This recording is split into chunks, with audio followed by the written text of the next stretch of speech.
Hello friends, तो हमारे आज का टॉपिक है जो एमएससी जूलॉजी 4 सेम के स्टूडेंट के लिए है। टॉपिक का नाम है types of pond required for fish farmers. Synopsis है introduction, requirement for ponds, types of ponds, physico chemical and biological factors of fish pond, reference. इसका इंट्रोडक्शन से है फिश कल्चर के लिए एक तालाब का होना आवश्यक है। ऐसा तालाब जिसमें वर्ष भर पानी भरा रहता है, क्योंकि बिना पानी के फिश कल्चर की कल्पना भी संभव नहीं है। इसके लिए पुराने तालाब को फिश कल्चर के लिए उपयुक्त बना सकते हैं या फिर नए पॉन्ड का निर्माण किया जाता है। फिश कल्चर के तालाब का निर्माण सभी प्रकार की मिट्टी से नहीं किया जा सकता है, क्योंकि अच्छे उत्पादक के लिए तालाब में मिट्टी के कुछ खास गुण होना आवश्यक है। Requirement for pond, fish culture के लिए निम्न आवश्यकताएं होती हैं। Site, types of soils, water supply. Site, fish culture बनाने के लिए हल्के ढलान वाली तथा भूप्रदेश होना चाहिए तथा 3 दिशा में ऊंचे स्थल तथा चौथी दिशा में एक निर्गम स्थान होना चाहिए। यदि जमीन हल्की ढलान वाली हो, अधिक ऊंचाई पर एक स्वतः जल प्रणाली वाली तालाब को निर्मित किया जा सकता है। पॉन्ड के स्थल चुनाव में निम्न बातों का ध्यान रखना चाहिए। प्राकृतिक रूप से गहरा हो, जल धारण क्षमता अधिक हो, इसको दी जाने वाली खाद्य उर्वरकों का शोषण न हो, मिट्टी का pH 6 से 8 के बीच होना चाहिए। पॉन्ड के आसपास कोई सदाबहार जल स्रोत है। टाइप्स ऑफ सॉइल, मिट्टी में किसी भी प्रकार का वर्टिकल या लेटरल पानी का रिसाव नहीं होना चाहिए। इस प्रकार की बिना रिसाव वाली मिट्टी भारी चिकनी मिट्टी, गाद वाली चिकनी मिट्टी, चिकनी दोमट मिट्टी आदि होती हैं। छिद्रित मिट्टी की सतह को बेंटोनाइट चिकनी मिट्टी या अन्य बांध वाली मिट्टी के द्वारा उपचारित की सतह को बेंटोनाइट चिकनी मिट्टी या अन्य बांध वाली मिट्टी के द्वारा उपचारित किया जा सकता है। बंद करने वाले पदार्थों को 2 या 3 स्तरों में समान रूप से तालाब की सतह में फैलाया जाता है। इसके पश्चात रोलर के द्वारा मिट्टी को एक जैसा किया जाता है।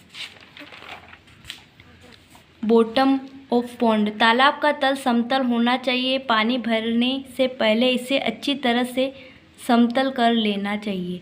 डेप्थ ऑफ पॉन्ड, फिश उत्पादन का सीधा संबंध तालाब की गहराई से नहीं है। साधारणतः तालाब की गहराई इतनी ही होनी चाहिए कि सूर्य की रोशनी तल तक पहुंच सके। साइज, टाइप ऑफ पॉन्ड, साधारणतः एक आयताकार तालाब बनाना चाहिए जिसकी लंबाई चौड़ाई के लगभग 3 गुना होना चाहिए। पॉन्ड की चौड़ाई 50 मीटर से अधिक नहीं रखनी चाहिए, क्योंकि इससे अधिक चौड़ाई वाले तालाब में जाल चलाना अधिक कठिन होता है। कंस्ट्रक्शन ऑफ वॉर्म, पॉन्ड का बांध निर्माण काफ़ी महत्वपूर्ण पहलू है। इसका सही निर्माण और देखभाल पर ही तालाब का भविष्य निर्भर करता है। बांध इतना मजबूत होना चाहिए कि वह पानी के दबाव को सह सके तथा पॉन्ड से पानी की रिसाव को भी रोक सके। सबसे पहले बांध बनाने के लिए निम्न बातों का ध्यान रखना चाहिए। बंध निर्माण के स्थान पर पेड़ पौधों को जड़ सहित पत्थर इत्यादि को हटा देना चाहिए, क्योंकि बाद में इनके सड़ने से वहां से पानी का रिसाव होने लगता है। बांध निर्माण में बांध की पूरी चौड़ाई तक दर मिट्टी डालनी चाहिए, जिससे बांध की पूरी चौड़ाई का एक चरण में निर्माण हो सके। बांध के दोनों ओर के ढलान का काम भी साथ साथ करना चाहिए। बंध निर्माण के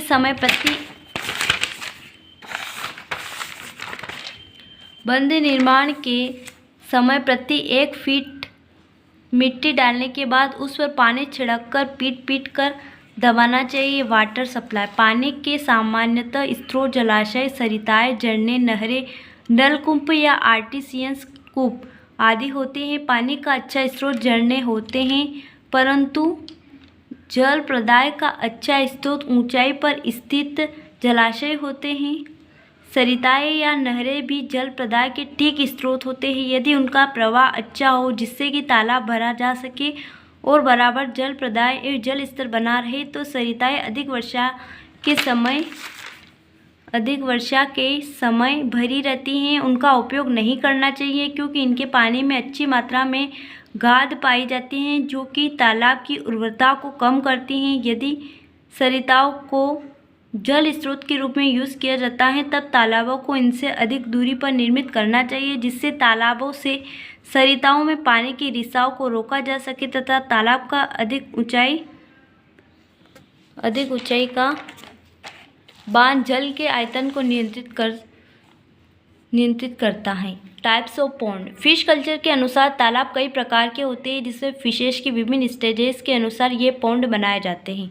फर्स्ट है ब्रीडिंग पॉन्ड। फिशेस के संवर्धन के लिए प्रथम चरण फिशेस में रिप्रोडक्शन होता है। इस कारण प्रजनन हेतु विशेष प्रकार के तालाबों को तैयार किया जाता है, जिन्हें ब्रीडिंग पॉन्ड कहा जाता है। यह तालाब नदियों के किनारे अथवा अन्य प्राकृतिक जलीय स्थलों के पास तैयार किए जाते हैं।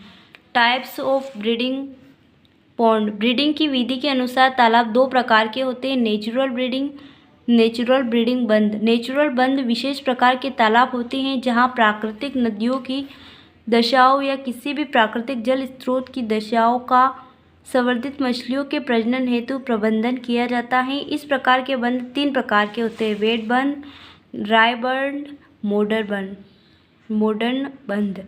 वेट बंद। यह बंद विशेष प्रकार से फिशेस के प्रजनन के लिए बनाए जाते हैं, जिसमें संपूर्ण वर्षा पानी रहता है। इस प्रकार के बंद को वेट बंद कहते हैं। ड्राई बंद। इस प्रकार के बंद मौसमी प्रकार के बंद होते हैं, इसमें पानी उथले क्षेत्र में पाया जाता है। मॉडर्न बंद। इसको पक्का बंद कहते हैं। इसका निर्माण चिनाई द्वारा होता है। बंद के निम्न क्षेत्र के स्तर पर एक जल कपाट प्रकार का गेट होता है, जो इस बंद की विशेषता है। हैचिंग पॉन्ड ऑफ पीट।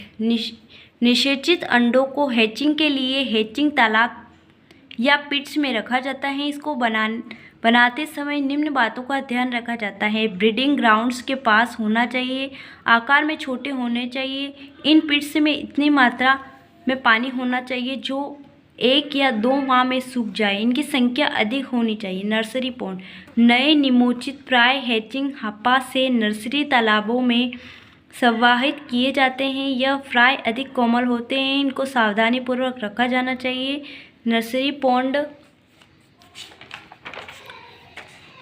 पॉन्ड हमेशा हैचिंग हापा के पास होना चाहिए। नर्सरी पॉन्ड उथले पानी के छोटे श्रेणी के जलाशय 3 डेज से 5 डेज गहरे होते हैं। वर्तमान में अधिक गहरे 5 डेज से 8 डेज के तालाब तैयार किए जाते हैं, जिनका क्षेत्रफल लगभग 1/2 एकड़ का होता है। Rearing pond. फिंगरलिंग्स के अच्छे स्वास्थ्य वृद्धि के लिए इनको रियरिंग पॉन्ड में लालन पालन के अभ्यास की आवश्यकता है। इस कारण इन फिंगरलिंग्स का पालन पोषण लंबे सक्रिय तालाबों में होता है। यह पॉन्ड फिंगरलिंग्स को लंबी दूरी तक तैरने के लिए स्थान प्रदान करती हैं। स्टॉकिंग पॉन्ड खरपतवार एवं परभक्षी फिशेस से मुक्त होना चाहिए। इन पॉन्ड में फिशेस की अच्छी वृद्धि के लिए पूर्ण भोज्य पदार्थों का होना आवश्यक है, अतः पॉन्ड में उपयुक्त खाद को मिलाना चाहिए। Physical, chemical and biological factors of fish pond. Fish pond की प्रोडक्टिविटी को बढ़ाने के लिए कई फिजिकल, केमिकल और बायोलॉजिकल फैक्टर्स अपना प्रभाव डालते हैं। वाटर का यूज़ कल्टीवेशंस के अनुसार होना चाहिए। फिश फार्म के साथ एक छोटी सी प्रायोगिक लैब की भी आवश्यकता है, जिससे water quality, temperature, pH, alkalinity, organic and inorganic contents, planktons को जांच लेते हैं। फिजिकल फैक्टर्स के अंतर्गत टेम्परेचर, गहराई, टर्बिडिटी, लाइट और जल की गति का प्रभाव फिश पॉन्ड के लिए आवश्यक होता है। यदि फिजिकल फैक्टर्स में कमी व अधिकता होती है तो उसका प्रभाव फिश प्रोडक्शंस पर पड़ता है। केमिकल फैक्टर्स के अंतर्गत पीएच, हाइड्रोजन कंसंट्रेशंस, घुली ऑक्सीजन या CO2 और पोषक, इन सभी फैक्टर्स का अपना अलग अलग प्रभाव पड़ता है। रेफरेंस है aquaculture book by DR QJ Swami.